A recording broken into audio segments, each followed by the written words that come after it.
प्रिय विद्यार्थियों, स्नातक तृतीय वर्ष हिंदी साहित्य की इस कक्षा में आपका स्वागत है। आज हम कृष्ण भक्ति शाखा के प्रमुख कवियों का अध्ययन करेंगे।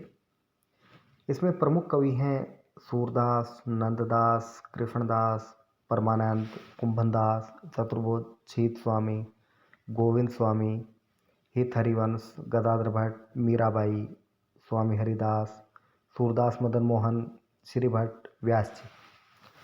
अब हम देखते हैं अष्टछाप के कवि। हिंदी साहित्य में कृष्ण भक्ति काव्य की प्रेरणा देने का श्रेय श्री वल्लभाचार्य को जाता है। वल्लभाचार्य की समय सीमा 1478 से 1530 ईस्वी मानी जाती है। वल्लभाचार्य पुष्टि मार्ग के संस्थापक और प्रवर्तक थे। इनके द्वारा पुष्टि मार्ग में दीक्षित होकर सूरदास आदि 8 कवियों की मंडली ने अत्यंत महत्वपूर्ण साहित्य की रचना की थी। गोस्वामी विठलनाथ ने 1565 ईस्वी में अपने पिता वल्लभाचार्य के 84 शिष्यों में से 4 शिष्य और अपने 252 शिष्यों में से 4 शिष्यों को लेकर अष्टछाप के प्रसिद्ध भक्त कवियों की मंडली की स्थापना की थी। अर्थात इसमें 8 कवि थे, जिसमें 4 वल्लभाचार्य के शिष्य थे और 4 वल्लभाचार्य के पुत्र विठलनाथ के शिष्य थे। इन 8 भक्त कवियों में वल्लभाचार्य के शिष्य थे वो थे कुंभनदास, सूरदास, परमानंदास और कृष्णदास। और गोस्वामी विठलनाथ के शिष्य थे वो थे गोविंद स्वामी, नंददास, छीत स्वामी और चतुर्भुजदास। ये 8 भक्त कवि श्रीनाथ जी के मंदिर की नित्य लीला में भगवान कृष्ण के सखा के रूप में सदैव उनके साथ रहते थे। इस रूप में इन्हें अष्टछाप की संज्ञा से जाना जाता है। अब हम देखते हैं कि कृष्ण काव्य परंपरा के जो सुमेरु माने जाते हैं वो थे सूरदास। तो हम सूरदास के बारे में देखते हैं। हिंदी साहित्य के श्रेष्ठ कृष्ण भक्त कवि सूरदास का जन्म 1483 ईस्वी या कुछ विद्वान 1478 ईस्वी भी मानते हैं, अलग अलग तिथियां हमें देखने को मिलती है। तो इसके आसपास हुआ माना जाता है। इनकी मृत्यु भी अनुमानतः 1570 के लगभग मानी जाती है। तिथियां निश्चित नहीं हैं इनकी। इनके बारे में भक्तमाल और 84 वैष्णवन की वार्ता में थोड़ी बहुत जानकारी मिल जाती है। आईने अकबरी और मुंशियात अबुल फजल में भी किसी संत सूरदास का उल्लेख है, किंतु वे बनारस के कोई और सूरदास प्रतीत होते हैं। अनुश्रुति यह अवश्य है कि अकबर बादशाह सूरदास का यश सुनकर उनसे मिलने आए थे। भक्तमाल में इनकी भक्ति, कविता एवं गुणों की प्रशंसा है तथा इनकी अंधता का उल्लेख भी है। 84 वैष्णवन की वार्ता के अनुसार वे आगरा और मथुरा के बीच साधु या स्वामी के रूप में रहते थे। ये वल्लभाचार्य के दर्शन को गए और उनसे लीलागान का उपदेश पाकर कृष्ण चरित विषयक पदों की रचना करने लगे। कालांतर में श्रीनाथ जी के मंदिर का निर्माण होने पर महाप्रभु वल्लभाचार्य ने इन्हें यहाँ कीर्तन का कार्य सौंपा। सूरदास के विषय में कहा जाता है कि वे जन्म से अंधे थे।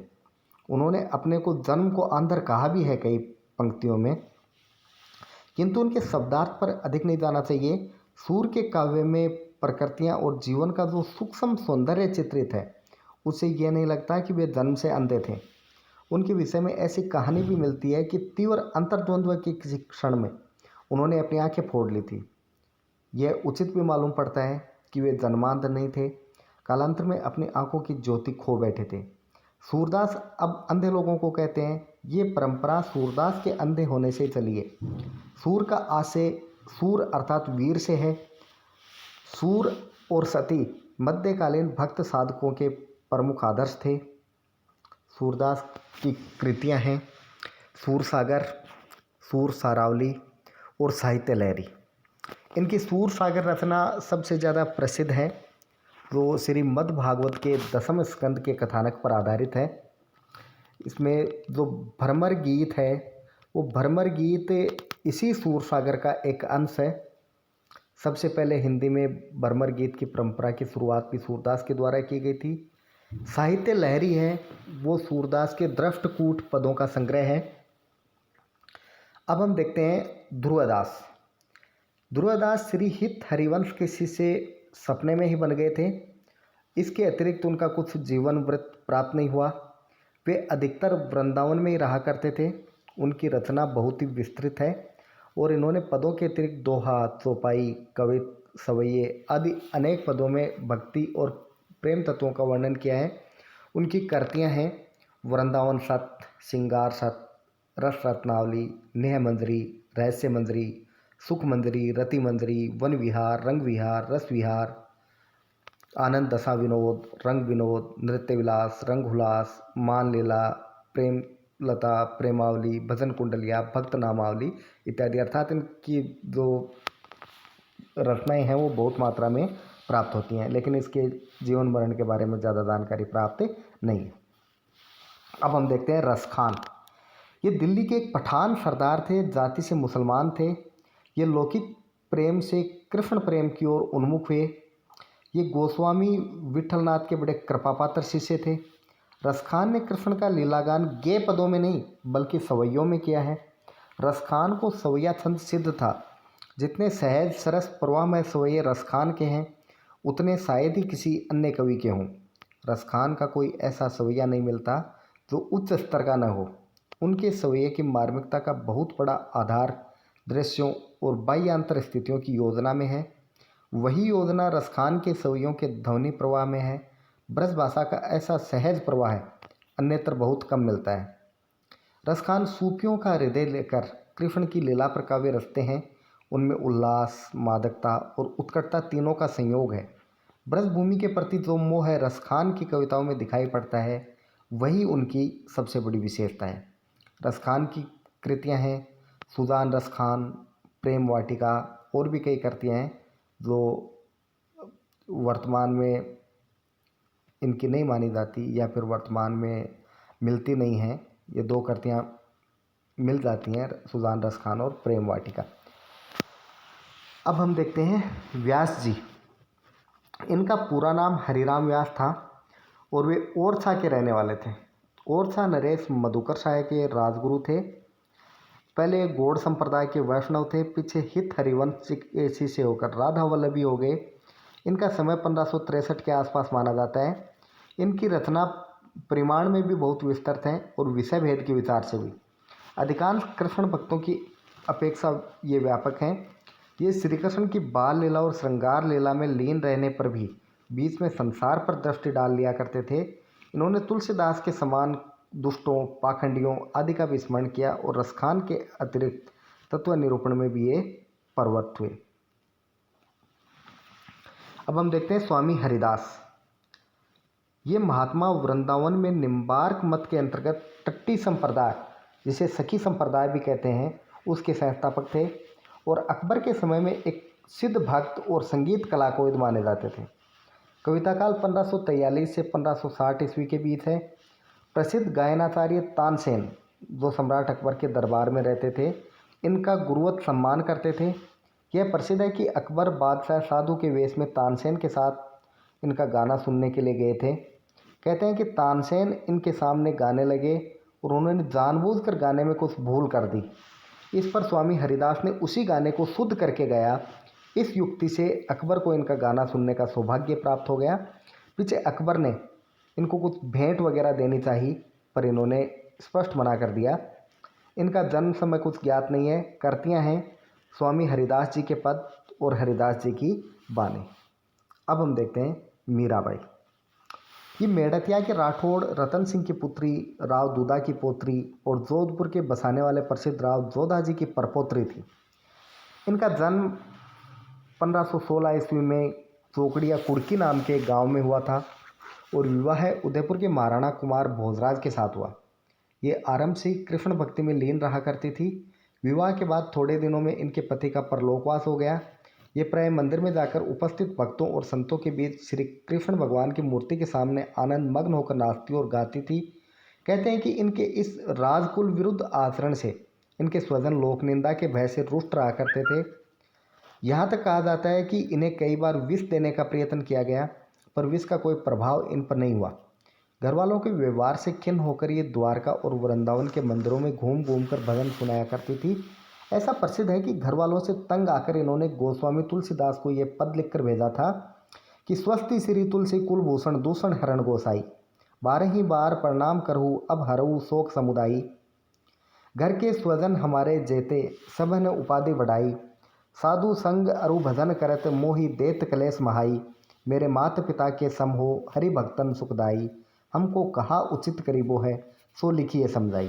अर्थात इन्होंने अपने परिवार के द्वारा किए जाने वाले व्यवहार के बारे में तुलसीदास से सलाह मांगी थी कि आप मेरे बुजुर्ग हैं, आप मेरे पिता के समान हैं, आप मुझे बताइए कि मुझे क्या करना चाहिए। इस पर गोस्वामी जी ने विनय पत्रिका का ये पद लिखकर भेजा था कि जाके प्रिय ने राम वदही, सोनर तजिए कोटि बैरी सम जदपि परम स्नेही। नाते सबे राम के मनियत सूर्य सुसेवे जहाँ लो, अंजन कहाँ आँख जो फूटे बहुत कहो कहो लो। अर्थात तुलसीदास जी ने लिख के भेजा था कि राम और वैदेही अर्थात जो अपने आराध्य हैं वो जिसके प्रिय नहीं हैं उनको दुश्मन के समान ही हमें त्याग देना चाहिए। मीराबाई की मृत्यु द्वारका में 1546 में हो चुकी थी, अतः यह अनुश्रुति किसी कल्पना के आधार पर ही चली हुई लगती है, क्योंकि मीराबाई का और तुलसीदास का जो समय है वो थोड़ा मेल नहीं खाता। क्योंकि उस टाइम में जिस वक्त मीराबाई की मृत्यु हो चुकी थी उस वक्त तुलसीदास की जो रचना है वो शायद अस्तित्व में नहीं आई थी। मीराबाई का नाम प्रधान भक्तों में है और इनका गुणगान नाभादास, दुर्गादास, व्यास जी, मलुकदास आदि सब भक्तों ने किया है। इनकी रचनाएं हैं नरसिंह जी का मायरा, गीत गोविंद की टीका, राग गोविंद, राग सोरठ के पद इत्यादि। अब हम देखते हैं गदाधर भट्ट। ये दक्षिणी ब्राह्मण थे। इनके जन्म का समय ठीक से पता नहीं, पर यह प्रसिद्ध है कि चैतन्य महाप्रभु को भागवत सुनाया करते थे।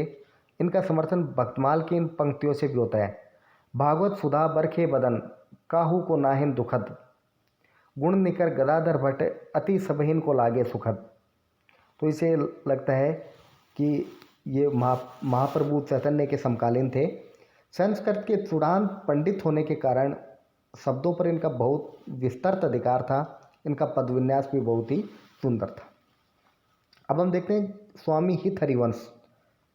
राधा वल्लभी संप्रदाय के प्रवर्तक गोसाई हित हरिवंश का जन्म 1502 ईस्वी में मथुरा से 4 मील दक्षिण बादगांव में हुआ था। राधा वल्लभी संप्रदाय के पंडित गोपाल प्रसाद शर्मा ने इनका जन्म 1473 बताया है। इनके पिता का नाम केशवदास मिश्र और माता का नाम तारावती था। कहते हैं कि हित हरिवंश पहले माधव अनुयायी गोपाल भट्ट के शिष्य थे। पीछे इन्हें स्वप्न में राधिका जी ने मंत्र दिया और इन्होंने अपना एक अलग संप्रदाय चलाया। अतः हित संप्रदाय को माधव संप्रदाय के अंतर्गत ही हम मान सकते हैं। हित हरिवंश के 4 पुत्र और एक कन्या थी। गोसाई जी ने 1525 ईस्वी में राधा वल्लभ जी की मूर्ति वृंदावन में स्थापित की और वहीं विरक्त भाव से रहने लगे। ये संस्कृत के अच्छे विद्वान और भाषा काव्य के अच्छे मर्मज्ञ थे। ब्रज भाषा की रचना इनकी यद्यपि बहुत विस्तृत नहीं है तथापि बड़ी सरस और हृदय ग्राहिणी है। इनकी कृतियाँ हैं राधा सुधानिधि और हित 84। अब हम देखते हैं गोविंद स्वामी। ये आंतरी के रहने वाले सन्नाटे ब्राह्मण थे जो विरक्त की भांति आकर महावन में रहने लगे थे। पीछे गोस्वामी विठलनाथ जी के शिष्य हुए जिन्होंने इनके रचे पदों से प्रसन्न होकर इन्हें अष्टसाप में शामिल कर लिया। ये गोवर्धन पर्वत पर रहते थे और उनके पास ही इन्होंने कदम्बों का एक अच्छा उपवन लगाया था जो अब तक गोविंद स्वामी की कदम खंडी कहलाता है। ये एकमात्र ऐसे व्यक्ति थे जो अष्टसाप में थे और राजस्थान से संबंधित थे, क्योंकि ये आतरी राजस्थान के भरतपुर में स्थित है। इनका रचनाकाल 1543 और 1568 के मध्य माना जाता है। वे कवि होने के अतिरिक्त बड़े पक्के गवैये थे। तानसेन कभी कभी इनका गाना सुनने के लिए आया करते थे। अब है छीत स्वामी। विठलनाथ जी के शिष्य और अष्टसाप के अंतर्गत थे। पहले मथुरा के सुसंपन्न पंडा थे और राजा बीरबल जैसे लोग इनके यजमान हुआ करते थे। पंडा होने के कारण ये पहले बड़े अक्खड़ और उदंड थे। बाद में गोस्वामी विठलनाथ जी से दीक्षा लेकर परम शांत भक्त हो गए और श्री कृष्ण का गुणगान करने लगे। इनकी रचनाओं का समय 1555 के लगभग मान सकते हैं। इनके पदों में श्रृंगार के अतिरिक्त ब्रजभूमि के प्रति प्रेम की वेदना भी अच्छी पाई जाती है। इनका एक पद है, हे विधना तो सो अंतरा पसारी के मांगो, जन्म जन्म दीजे या ही ब्रज बसिवो, रसखान के समान इसकी शब्दावली है। जिस प्रकार रसखान मांगते हैं उसी प्रकार ये भी विधाता से हर जन्म में ब्रज में ही बसना मांगते हैं। आगे के कवियों का वर्णन आगे की वीडियो में करेंगे। धन्यवाद।